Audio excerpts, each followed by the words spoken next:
Petite histoire de la Syrie et du Liban, chapitre 15, le Liban au XVIIIe siècle, l'avènement des Shihab. 1. La réunion de Somqaniya. 2. La réorganisation du Liban. 3. Querelle de partis. Précis. La réunion de Somqaniya élut Haïdar Shihab pour succéder au Marn en 1697. Ce prince écrasa la faction des Yéménites en 1711 à Ain Dara. À la suite de cette victoire, il réorganisa le Liban en faveur de ses partisans. Les sultans ottomans sont Ahmad III en 1703, Mahmoud Ier en 1730, Othman III en 1754, Mustapha III en 1757, Abdulhamid Ier en 1773, Selim III en 1789. La réunion de Somqaniya.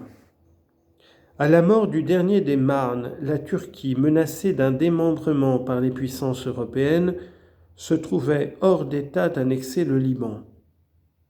Elle n'était pas en meilleure posture pour maintenir la sécurité dans les montagnes et y assurer la levée des impôts.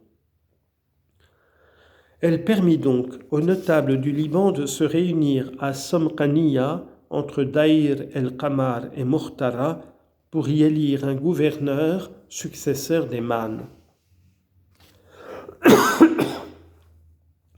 L'émir Haïdar Shihab de la branche des émirs de Hasbaya fut élu.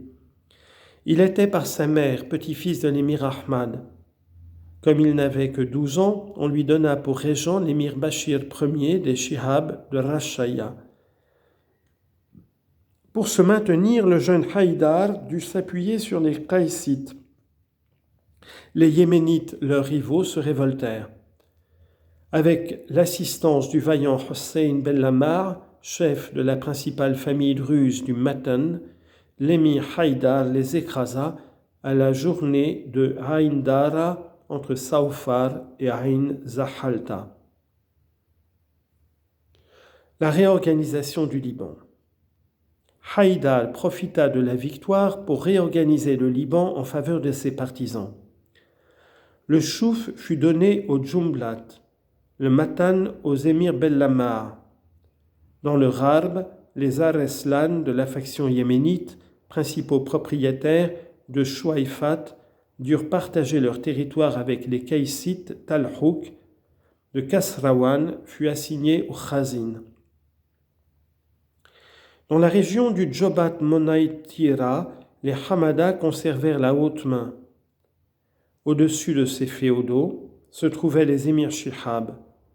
Le chef de tous était le Hakim ou émir suprême, lequel ne pouvait toutefois gouverner qu'avec le concours des émirs, des cheikhs et des notables du Liban. Les Shihab surent maintenir l'accord entre les diverses populations libanaises, notamment entre les Maronites et les Druzes, et étendirent leur influence en dehors du Liban sur le Bilad Bishara, la Beqa et le Wadi Taïm.